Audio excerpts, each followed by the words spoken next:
Hello বন্ধুরা, তোমরা কেমন আছো? আশা করি তোমরা খুব ভালো আছো।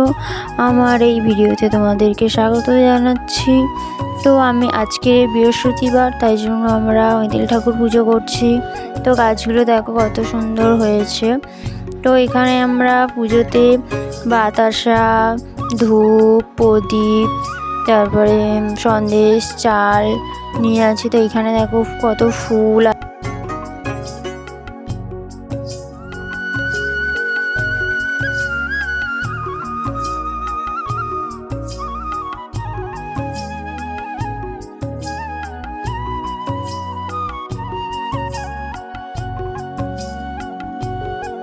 তো পুজোয় বসবো, তাই জন্য চন্দন বেঁধে নিচ্ছি।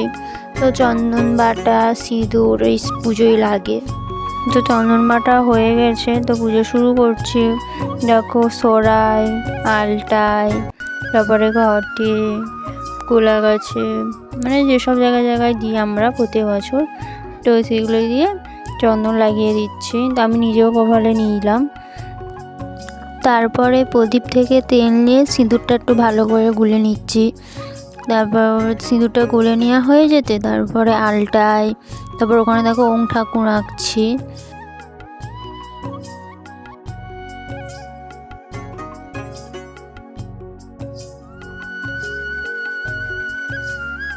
তারপরে প্রত্যেকটাই আম পাতায়, কলা গাছে, ঘটে তো দিচ্ছি।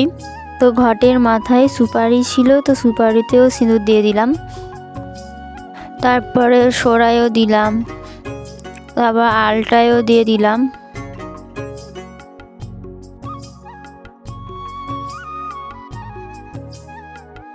তারপরে ফুল, বেলপাতা, ধূপ নিচ্ছি।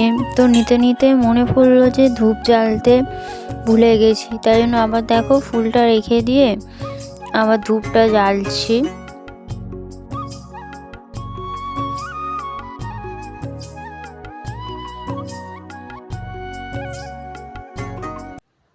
তো ধূপটা একটা সাইডে রেখে দিয়ে তো আমি এবার পুজো শুরু করব, তাই জন্য চন্দনের জায়গাটা একটা সাইডে রেখে দিয়ে তো আমি বেলপাতা, ফুল নিয়ে ততক্ষণ পুজো করছি। তো তোমরা ততক্ষণ কমেন্টে জানিয়ে দাও যে তোমরা কে কে এঁদিল ঠাকুর তুলেছো এবছর।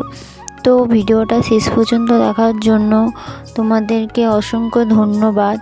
আর ভিডিওটা ভালো লাগলে সাবস্ক্রাইবার, লাইক, শেয়ার করে দিও। আর দেখো পুজো হয়ে গেছে, তাই জন্য আমরা ঠাকুরকে খেতে দিচ্ছি। তো চাল, তারপরে বাতাসা, সন্দেশ দিলাম, দিয়ে তো ঘটে করে জল ঢালি। কেননা গাছ আছে, তাই জন্য তো জল ঢালতেই হবে। তাই জন্য দেখো জল ঢালতে বেশি ঢালি না, কেন গাছ তো বড় বড় হয়ে গেছে, তাই জন্য অল্প করে ঢালছি।